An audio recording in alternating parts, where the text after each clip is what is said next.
ایسے بچے گناہ مت کریے گا، کمنڈل میں اپنی شریعت کے ساتھ اس کی پرواہ مت کرنا، گناہ مت مت چھوڑنا، نماز.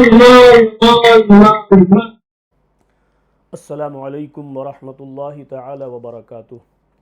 نحمده ونصلی ونسلم علی حبیبہ الکریم، اما بعد فاعوذ باللہ من الشیطان الرجیم، بسم اللہ الرحمن الرحیم. فقد قال اللہ تبارک وتعالی فی القرآن المجید والفرقان الحمید وفی خطابہ القدیم: اعوذ باللہ من الشیطان الا بذکر اللہ وتطمئن القلوب. قال النبی صلی اللہ تعالی علیہ وسلم قال عند ذکر الصالحین تنزیل الرحمہ. احباب ذی وقار، یہ درس خانقاہ آپ کے سامنے پیش کیا جا رہا ہے، جو ہمارا محبوب ترین عزیز ترین چینل ہے گلشن چشت، اس کے تحت یہ آپ تک باتیں پہنچائی جا رہی ہیں، اس گزارش اور اس جو ہے آرزو اور تمنا کے ساتھ کہ یہ باتیں آپ تک پہنچیں تو آپ اپنے احباب تک ضرور جو ہے یہ اچھی باتیں پہنچانے کی کوشش کریں. اللہ تبارک و تعالی ہم سب کو سننے کے بعد سمجھ اور سمجھ کے بعد عمل کی توفیق عطا فرمائے. تو صاحب کتاب ذکر فرماتے ہیں کہ کشف حجاب کی تحقیق، یہ کشف حجاب کی تحقیق ذکر فرمایا صاحب کتاب نے کہ اے طالبان حق، تمہیں معلوم ہونا چاہیے کہ اولیاء اللہ اور محبوبان بارگاہ ازدی کے سوا سارا عالم لطیفہ تحقیق سے محجوب و مستور ہے. چونکہ یہ کتاب راہ حق کے بیان، کلمات تحقیق کی شرح اور حجاب بشریت کے کشف میں ہے، لا محالہ اس کتاب کے لیے اس کے سوا اور کوئی نام موضوع صحیح ہو سکتا ہی نہیں. چونکہ حقیقت کا منکشف ہونا، یعنی حقیقت کا کھل جانا، حقیقت کا جو ہے ظاہر ہو جانا، در پردہ اور مستور اشیاء کے فنا و ناپید ہونے کا موجب ہوتا ہے. جس طرح موجودہ حاضر کے لیے پردہ حجاب میں ہونا موجب ہلاکت ہوتا ہے، یعنی نزدیک اور قرب جس طرح دوری کی طاقت نہیں رکھتا، اسی طرح دوری بھی نزدیک و قرب کی برداشت نہیں رکھتی. اسے اس طرح سمجھیں کہ وہ کیڑے جو سرکہ میں پیدا ہوتے ہیں، اگر انہیں سرکے میں سے نکال کر کسی اور چیز میں ڈال دیے جائیں تو مر جاتے ہیں، یا وہ کیڑے جو کہیں اور پیدا ہوئے ہوں، اگر ان کو سرکہ میں ڈال دیا جائے تو سرکے کے اندر جاتے ہی مر جائیں گے. اسی طرح حقائق اشیاء کے معنی و مطالب اس پر کھلتے اور منکشف ہوتے ہیں جس کو خاص اسی لیے پیدا کیا گیا ہو کہ ان کے ما سوا کے لیے، یعنی ما سوا جب ہم کہیں تو اس کے علاوہ کے لیے ممکن ہی نہیں ہے. حضور نبی کریم صلی اللہ تعالی علیہ وسلم کا ارشاد گرامی ہے: کل میسر لما خلق لہ. ہر مخلوق کے لیے وہی چیز ہے جس کے لیے اسے پیدا کیا گیا. اللہ تعالیٰ نے ہر مخلوق کو جس چیز کے لیے پیدا کیا ہے اس کے حصول کی راہ اس پر آسان کر دی گئی ہے. یہاں پر یہ بات کر لینا بھی بہت موضوع اور مناسب ہے. ممکن ہے کہ سامعین و ناظرین کے ذہن میں یہ بات آئے کہ آج ہم بہت ساری غلطیاں ایسی کرتے ہیں کہ ہم جو چیزیں خود بناتے ہیں اور بنانے کے بعد اس کو جس چیز کے لیے وضع کیا گیا ہے، مثال کے طور پر اگر ایک کیمرہ ہے، وہ بنایا گیا ہے کہ جو چیزیں اس کے سامنے آئیں اس کی صحیح منظر کشی اور اس کی تصویر لے کر کے وہ دوسروں تک پہنچا دے. اگر اس کا استعمال اور اس کو جو ہے لایا جائے کسی اور دوسرے کام کے لیے، مثال کے طور پر ایک طاق پہ رکھ دیا جائے کہ یہ گھر کی زینت ہے، تو گھر کی زینت کے لیے اور بہت ساری چیزیں آپ نے بنائی ہوئی ہیں، اللہ نے پیدا کی ہیں. جیسے ہم دیکھتے ہیں کسی گھر میں جاتے ہیں، اگر کوئی اچھی جو ہے وہ سینری ہوتی ہے جس کو ہم دیکھتے ہیں تو دل یہ لگتا ہے کہیں پہاڑ، کہیں دریا، کہیں پانی، تو آدمی پوچھنے میں مجبور ہوتا ہے کہ بھائی آپ اس کو کہاں سے لائے. معلوم یہ ہوا کہ اس کو ہم نے بنایا گھر کے زیب و زینت کے لیے. اور اگر کسی طاق میں کیمرے کو رکھ دیا جائے کہ اس سے یہ گھر اچھا لگے گا، خوبصورت لگے گا، تو آدمی یہ کہے گا کہ نہیں بھائی، اس کو جو ہے بنایا گیا کسی اور چیز کے لیے اور آپ اس کو استعمال کرتے ہیں. تو بلا تشبیہ و تمثیل اللہ تبارک و تعالیٰ نے بھی اگر ہمارے عقل و شعور کو جو ہے ہمارے وجود میں رکھا ہے تو اس لیے کہ اس کی تخلیق اور اس کی جو پیدائش ہے، اس کی پیدا کی ہوئی چیزوں کو جو ہے ہم جانیں اور سمجھیں، نہ کہ اس کے فضول جو ہے استعمال کریں. تو وہی مقصد ہوا کہ اللہ نے پیدا کیا کسی اور مقصد کے لیے اور ہم اس کو جو ہے استعمال کرتے ہیں کسی اور مقصد کے لیے. تو اللہ تبارک و تعالیٰ کی پیدا کی ہوئی چیزیں اور جو چیزیں ہم خود جو ہے بناتے ہیں، پیدا کرتے ہیں، تو یہ ہمارا پیدا کرنا یا کسی انسان کا پیدا کرنا یہ عارضی ہے. حقیقی معنوں میں اللہ تبارک و تعالیٰ ہی ہر چیز کا خالق بھی ہے، مالک بھی ہے. ہم جو کسی چیز کو بناتے ہیں تو سمجھتے ہیں کہ ہماری ملکیت ہے، نہیں، عارضی طور پر جو ہے یہ ہمارے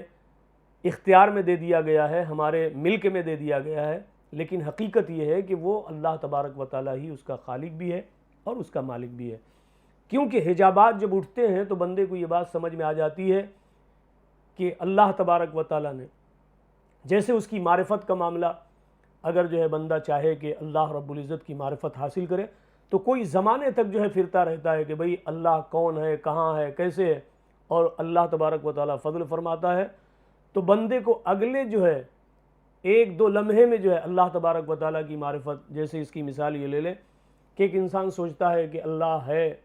اور اللہ رب العزت کی معرفت مجھے چاہیے، تو اس نے جو ہے دیکھا ایک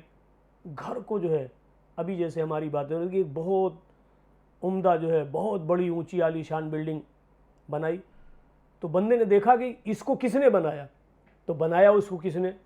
بھائی انجینئر آیا، را میٹیریل کو اکٹھا کیا اور اس کو ترکیب سے جو ہے بنایا تو ایک بہت بڑی عالی شان بلڈنگ بن گئی. اور بندے نے کہا کہ اس کو کس نے بنایا،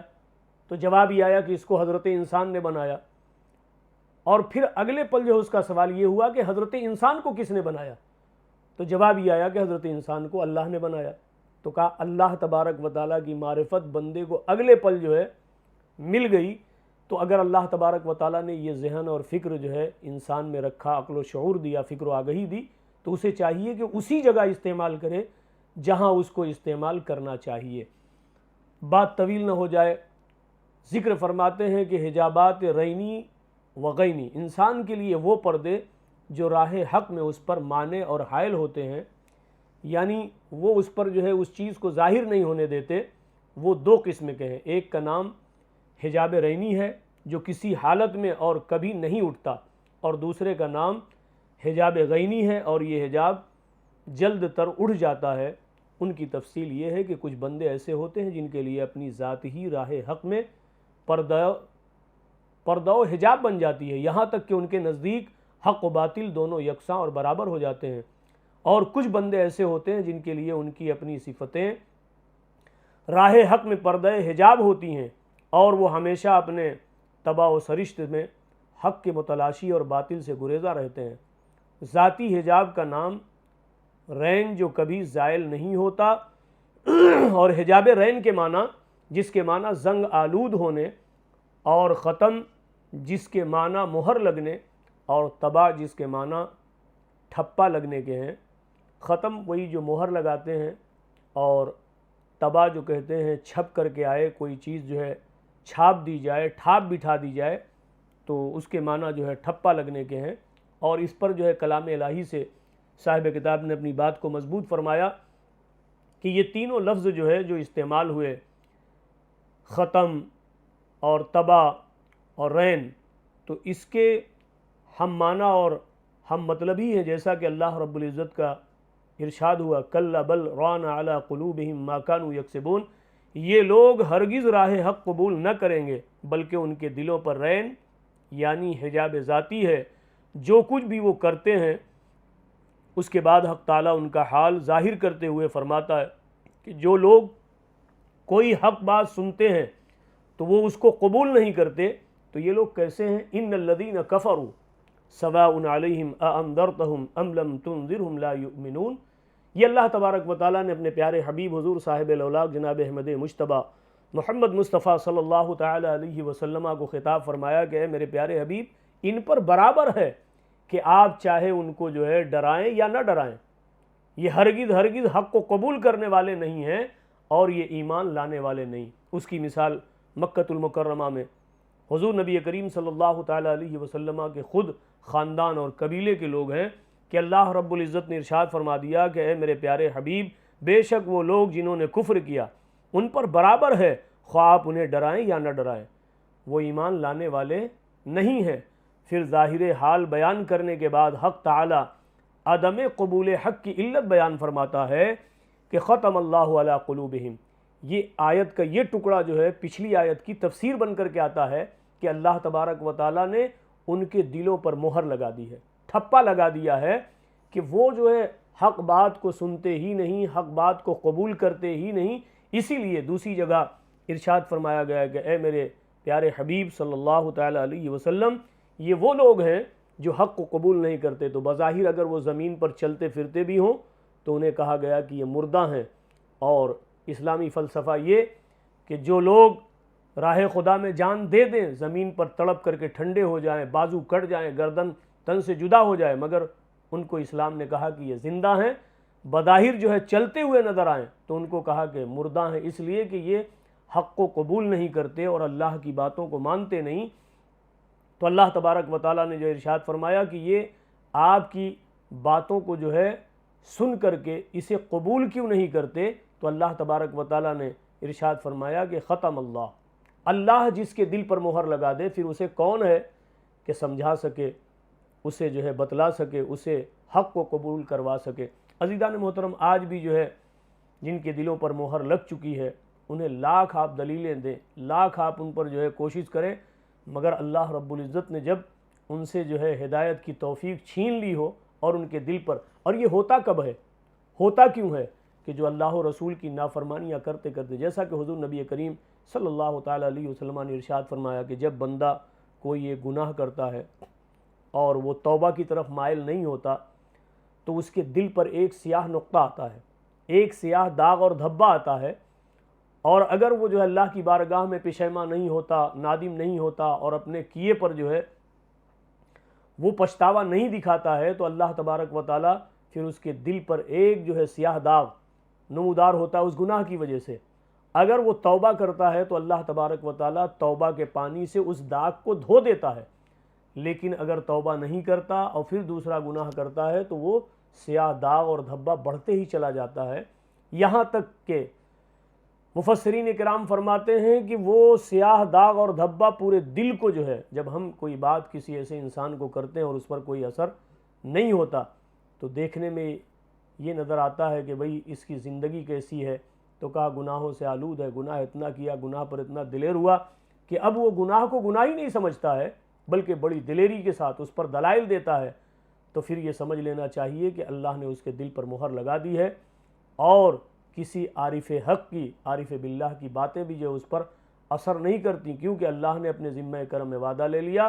کہ اللہ نے ان کے دلوں پر مہر لگا دی۔ حجاب غین کے معنی صاحب کتاب ذکر فرماتے ہیں، غین جس کے معنی اوٹ اور ہلکے پردے کے ہیں، یہ وصفی حجاب ہے، کسی وقت اس کا پایا جانا اور کسی وقت اس کا زائل ہونا دونوں جائز اور ممکن ہے، اس لیے کہ ذات میں تبدیل شاذ و نادر بلکہ ناممکن و محال ہے، اور غین یعنی صفات میں تبدیلی جائز اور ممکن ہے۔ مشائخ طریقت رحمہم اللہ جائز اور ممکن الارتفاع صفات یعنی حجاب غینی کے بارے میں، اور محال و ناممکن الارتفاع حجاب یعنی نہ اٹھنے والا حجاب یعنی رینی جو کہ ذاتی ہے، اس کے بارے میں لطیف اشارات بیان فرماتے ہیں۔ چنانچہ سید الطائفہ حضرت جنید بغدادی رضی اللہ تعالیٰ عنہ فرماتے ہیں کہ الرین من حجلت الوطنات والغین من حجلت الخطرات، رین وطنات کے قبیل سے ہے اور غین خطرات کے قبیل سے ہے۔ وطنات یہ وطن کی جمع ہے جس کے معنی قائم اور پائیدار رہنے کے ہیں، اور خطرات خطر کی جمع ہے جس کے معنی عارضی اور ناپائیداری کے ہیں۔ اسے اس طرح سمجھو کہ پتھر کبھی آئینہ نہیں بن سکتا، اگرچہ اسے کتنا ہی صیقل اور صاف و شفاف کرنے کی کوشش بنانے والا کر لے، لیکن اگر آئینہ زنگالود ہو جائے تو تھوڑا صاف کرنے سے وہ چمکدار اور آئینہ دار ہو جائے گا۔ اس کی وجہ یہ ہے کہ پتھر کے اندر تاریکی اور آئینے کے اندر چمک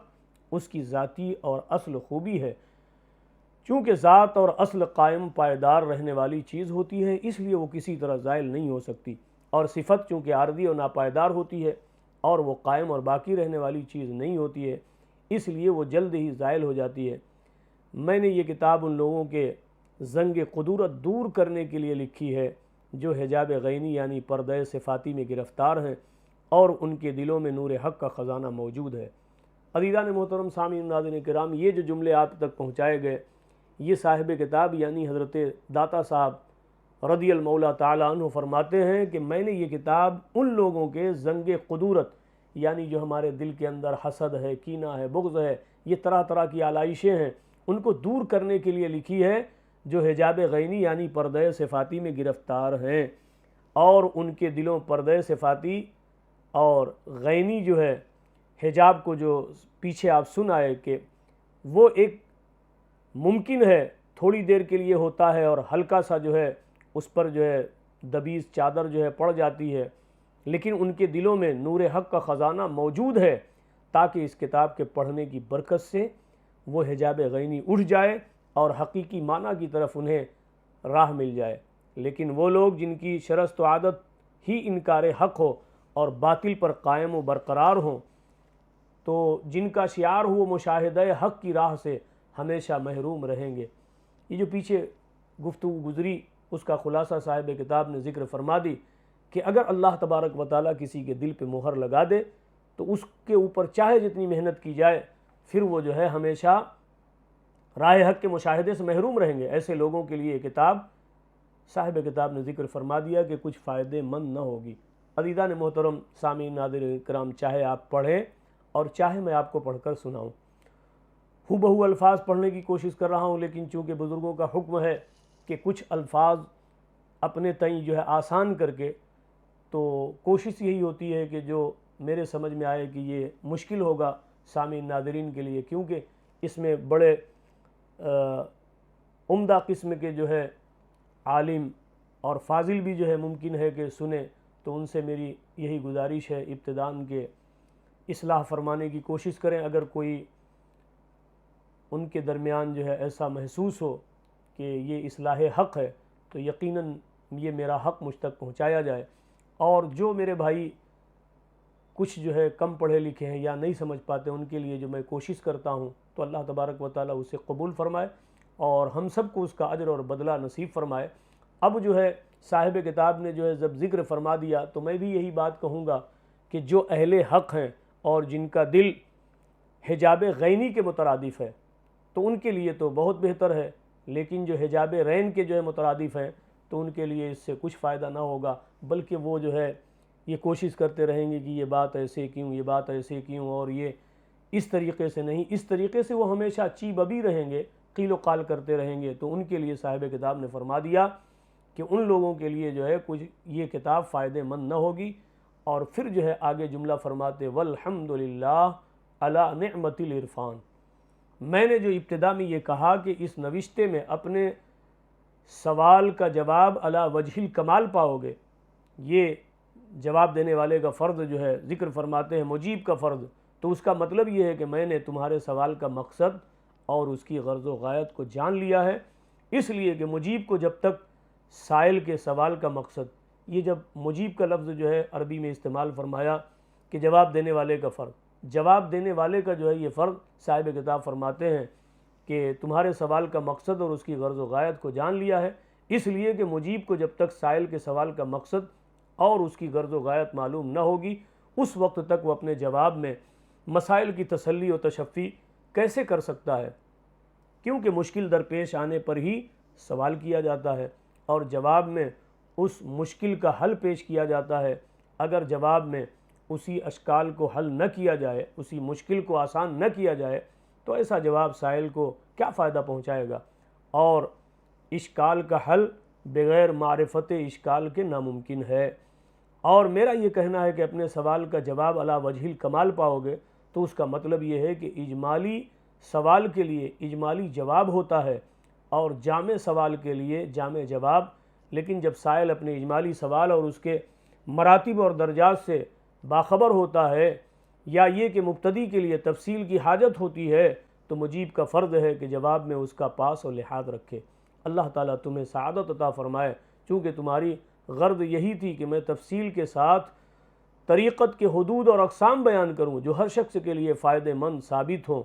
خواہ وہ مبتدی ہو یعنی ابتدان یا متوسط اور اعلیٰ ہو۔ یہ تین طریقے کے جو ہے درجے بیان فرما دیے کہ چاہے وہ ابھی جو ہے چاہتا ہو کہ مجھے راہ معرفت، راہ سلوک اور اللہ والوں کی صحبت حاصل ہو جائے اور ان کی زندگی سے مجھے کچھ فائدہ پہنچے، تو چاہے ابتدا کر رہا ہو، چاہے درمیان میں ہو، اور یا کسی اعلیٰ منزل اور مقام پر ہو، اس کے لیے میں نے تفصیل کو اختیار کر کے سوال کے جواب میں یہ کتاب مرتب کی ہے۔ وباللہ التوفیق۔ اب ذکر فرماتے ہیں صاحب کتاب کے استعانت و توفیق کی حقیقت۔ یہ استعانت یعنی کسی بھی معاملے میں کسی دوسرے سے کوئی مدد حاصل کرنا۔ تو اب جس راستے پر ہم انجانے ہوتے ہیں، نہیں چل پاتے ہیں یا منزل کا پتہ نہیں ہوتا، تو اس دنیا میں بھی ہمیں سابقہ پڑتا ہے کہ اگر ہم تھوڑی سی دور بھی اگر جانا چاہیں اپنے علاقے سے نکل کر کے اور اس راستے کے نشیب و فراز سے اتار چڑھاؤ سے واقفیت نہیں ہوتی، تو عزیزان محترم رک کر کے ہم پوچھتے ہیں کہ بھائی یہ گلی کہاں جاتی ہے، راستہ کہاں جاتا ہے۔ بس اس کو یہاں اتنا ہی سمجھ لیں کہ صاحب کتاب ذکر فرماتے ہیں کہ استعانت و توفیق کی حقیقت۔ استعانت جو ہے، بندہ اگر کسی سے کوئی جو ہے مدد حاصل کرنا چاہتا ہے، تو جب اللہ تبارک و تعالی توفیق عطا فرماتا ہے بندے کو، تو اس کو مدد بھی مل جاتی ہے۔ بعض دفعہ ایسا ہوتا ہے کہ جب ہم کسی سے راستہ پوچھتے ہیں تو وہ راستہ بظاہر دنیا کے کسی منزل پہ جانے والا ہوتا ہے، بتانے والے کو خود بھی پتہ نہیں ہوتا ہے۔ ہمارے ساتھ کبھی ایسا بھی ہوتا ہے کہ جو بتا رہا ہوتا ہے اس کو خود پتہ نہیں معلوم ہوتا، لیکن وہ اشارہ کر دیتا آپ ایسے چلے جائیں۔ تو جب آپ ویسے جاتے ہیں، معلوم ہوا کہ پھر اگلے ٹرن پر جو آپ نے پوچھا کہ بھائی نہیں سمجھ میں، اس نے کہا پیچھے جائیے، منزل تو آپ کی پیچھے ہے۔ تو اگلے نے جو بتایا تھا تو کہا جب استعانت ہو اور اللہ کی توفیق مل جائے، جب اللہ کی توفیق مل جاتی ہے اور پھر جو ہے کوئی استعانت یعنی مدد کرنے والا مل جاتا ہے، تو پھر جو ہے منزل آسان ہو جاتی ہے۔ یہ دنیا میں بھی تو اس کی توفیق کی اور استعانت کی حقیقت بیان فرماتے ہیں کہ میں نے جو یہ کہا کہ اللہ تعالیٰ سے میں استعانت کرتا ہوں، حقیقی معنوں میں بندے کو یہی جو ہے چاہیے کہ جب کہیں کوئی مشکل درپیش آئے تو پہلے بندہ وہ اللہ رب العزت کی جانب رجوع کرے کہ اے مولا تو ہی ہے صحیح معنوں میں، حقیقی معنوں میں مدد کرنے والا۔ تو بظاہر جو ہم یہ دیکھتے ہیں کہ جب کہیں راستہ بھولتے ہیں، کوئی تکلیف ہوتی ہے، تو پہلے اسی کی جانب لو لگتی ہے، اور پھر اللہ تبارک و تعالیٰ سے جب لو لگتی ہے اور اس کی جانب جو ہے استعانت کی راہ کو جو ہے ہم ڈھونڈنا اور تلاش کرنا چاہتے ہیں، تو اللہ ایک بندے کو کھڑا کر دیتا ہے، ایک بندے کو کھڑا کر دیتا ہے، اور وہ بندہ جو ہے پھر ہماری رہنمائی کرتا ہے۔ کبھی ایسا بھی ہوتا ہے کہ بھائی چلیں، میں آپ کو بتلاؤں گا نہیں، یہ بڑی اچھی مدد ہوتی ہے، اور اللہ تعالیٰ توفیق عطا فرما دیتا ہے، اس بندے کے دل میں ڈال دیتا ہے کہ اس کو صرف اشارہ مت کر اور کاغذ پہ نشان بنا کر کے مت چلو بھائی میں تمہیں آپ کی منزل تک پہنچا دیتا ہوں، جس مکان کی تلاش ہے آپ کو میں وہاں تک پہنچا دیتا ہوں۔ تو جب دنیا میں ہماری ایسی کوئی مدد کرتا ہے کہ بھائی ہم تو بھٹکتے، بہت پریشان ہوتے، اس گلی سے جاتے اس گلی سے جاتے،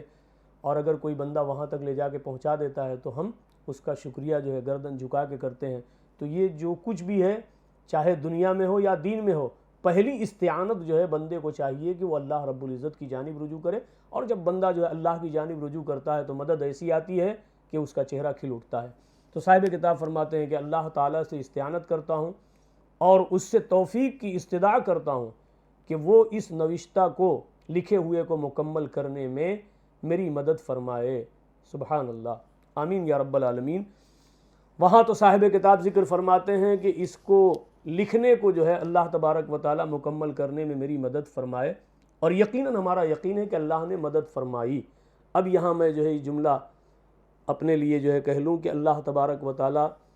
میرا یہ لکھا ہوا پڑھنا، اس کو مکمل کرنے میں اللہ رب العزت میری مدد فرمائے۔ تو اس سے میری مراد یہ ہے کہ بندے کے لیے اللہ تعالیٰ کے سوا کوئی ناصر و مددگار نہیں ہے۔ حقیقی معنوں میں صرف وہی ناصر ہے، وہی مددگار ہے، اور وہی ہر نیکی اور بھلائی کا معین و مددگار ہے، اور زیادہ سے زیادہ توفیق بھی مرحمت فرماتا ہے۔ حقیقی توفیق یہ ہے کہ اللہ تعالیٰ بندے کے ہر عمل میں بالفعل اپنی تائید فرمائے اور اس عمل پر اسے اجر و ثواب کا مستحق بنائے۔ یہ ہے صحیح معنوں میں توفیق کی جو ہے وضاحت، کہ اللہ تبارک و تعالیٰ بندے کے ہر عمل کو بالفعل اپنی تائید، کہ بندہ جو ہے کسی راستے پر جو ہے چلنے کی کوشش کر رہا ہے جو نیکی کا راستہ ہے، تو صحیح معنوں میں اللہ تبارک و تعالیٰ اس کے لیے راستے کو ہموار کر دیتا ہے، برابر کر دیتا ہے، کہ وہ بندہ جو ہے بڑی تیزی کے ساتھ اس پر جو ہے عمل کرتا ہوا گزر جاتا ہے۔ یہ بالفعل تائید کا مطلب ہے، اور اس پر جو ہے کرم بالائے کرم، کہ جب بندہ اس عمل میں، اس نیکی میں، اس بھلائی میں آگے بڑھتا ہے تو اللہ تبارک و تعالیٰ اس کے لیے آسانیاں بھی عطا فرما دیتا ہے اپنی توفیق سے، اور اس پر کرم بالائے کرم کے اجر و ثواب بھی عطا فرماتا ہے کہ بندے تو نے کر لیا، اپنے مقصد میں کامیابی حاصل کر لی، تو تجھے ایسے ہی نہیں چھوڑا جائے گا، جب آخرت میں میری بارگاہ میں آئے گا تو اس کا اتنا بڑا اجر و ثواب دوں گا، اتنا بڑا اجر و ثواب دوں گا کہ پھر تو یہی تمنا کرے گا کاش کہ پوری زندگی اسی میں لگا دیا ہوتا جو زندگی کا ایک تھوڑا سا حصہ لگایا۔ توفیق کی صحت اور درستگی پر کتاب و سنت اور اجماع امت شاہد و ناطق ہے، البتہ فرقہ معتزلہ اور قدریہ نے اس کا انکار کیا ہے۔ یہ گزرے ہوئے زمانوں میں کچھ لوگ ایسے پائے جاتے تھے جن کا صاحب کتاب نے ذکر فرما دیا، اور یہ اس لیے فرما دیا کہ اس زمانے میں ان کا عروج تھا، جیسے آج بہت سارے فرقہ باطلہ ہیں اور وہ عروج پر ہیں، تو اس زمانے میں معتزلہ اور قدریہ یہ بہت ساری اللہ تبارک و تعالیٰ کی ذات و صفات کا انکار کرتے تھے، اور اسی لیے ان کو جو ہے فرقہ حقہ یعنی جو مسلک حق ہے اور مسلک اہل سنت والجماعت ہے اس سے یہ ہٹے ہوئے لوگ تھے، تو یہ لوگ لفظ توفیق کو تمام معنی سے خالی کہتے ہیں، کہتے ہیں یہ کوئی چیز ہی نہیں ہے، گویا اس لفظ کو بے معنی اور مہمل تصور کرتے ہیں۔ مشائخ طریقت کی ایک جماعت کہتی ہے کہ توفیق اللہ کی اس قدرت کا نام ہے جو بوقت استعمال نیکیوں پر حاصل ہوتی ہے۔ جیسے ہم آج چاہیں کہ بھئی ہم اللہ کے ولیوں کے دربار میں حاضر ہو جائیں تو ارادہ بنا لیا، لیکن جب اللہ کی توفیق ساتھ ہوتی ہے تو پھر اس منزل پر ہم بڑی بآسانی جو ہے پہنچ جاتے ہیں، اور اس وقت ہمیں خوشی حاصل ہوتی ہے۔ اور جو بندہ اس کا ماننے والا ہے وہ کہتا ہے کہ توفیق اللہ کی اس قدرت کا نام ہے کہ جو بوقت استعمال نیکیوں پر حاصل ہوتی ہے، کہ ارادہ کر کے ہم اللہ کے نیک بندوں کی بارگاہ میں حاضری کے لیے چلے، مسجد میں نماز کے لیے چلے، روزے کی طرف بڑھے، تو جب اللہ تبارک و تعالیٰ کی جو ہے اس پر مدد حاصل ہوتی ہے تو اسی کا نام جو ہے توفیق ہے۔ اللہ کی وہ قدرت ہوتی ہے کہ بندہ وہ نیک عمل جو ہے کر لیتا ہے اور شیطان کو پچھاڑ دیتا ہے۔ مطلب یہ ہے کہ بندہ جب اللہ تعالیٰ کا فرما بردار ہوتا ہے تو حق تعالیٰ ہر حال میں اسے نیکیوں کی بہت زیادہ توفیق اور قوت عنایت فرما دیتا ہے، جو اس سے قبل اس سے حاصل نہ تھی، اور باوجود کہ عالم وجود میں بندے کا ہر حرکت و سکون اسی کے فعل و خلق سے واقع ہوتے ہیں۔ یہاں صرف اتنا سمجھ لینا چاہیے کہ بندہ جو خدا کی عطا کردہ قوت سے طاعت سے نیکی بجا لاتا ہے اسی کو توفیق کہتے ہیں، کیونکہ یہ کتاب اس مسئلے کی تفصیل بیان کرنے کا موضوع نہیں ہے کہ بتایا جا سکے کون کون سی خاص حالت و قوت مراد ہے، لہٰذا اسی پر اکتفا کر کے تمہارے سوال کے جواب کی طرف متوجہ ہوتا ہوں۔ قبل اس کے کہ میں جواب میں اپنا کلام و بیان شروع کروں، تمہارے سوال کو بے عین ہی نقل کر دوں اور اس سوال سے اپنی کتاب کے ابتدا کروں۔ وباللہ التوفیق، اللہ تبارک و تعالی مجھے اور آپ سب کو جو ہے کہنے اور سننے سے زیادہ عمل کی توفیق عطا فرمائے۔ عزیزان محترم، پھر یہی گزارش کروں گا آپ سے کہ اگر آپ ہمارے اس گلشن چشت کے تحت خانقاہی درس کو اور اس بیان کو جو ہے سماعت فرما رہے ہیں جو کشف المحجوب شریف سے جو ہے آپ کے سامنے پیش کیا جا رہا ہے، تو خود بھی اس سے جڑیں اور دوسرے احباب کو بھی جوڑنے کی کوشش کریں۔ اللہ تبارک و تعالی آپ کی اس نیکی کے عمل کو قبول فرمائے اور اس پر بہتر سے بہتر اجر اور بدلہ نصیب فرمائے۔ آپ اپنا اور اپنے اہل خانہ کا خوب خوب خیال رکھیں۔ اللہ تبارک و تعالی آپ کا حامی و ناصر ہو۔ آمین آمین یا رب العالمین، بجاہ النبی الکریم صلی اللہ تعالی علیہ وسلم۔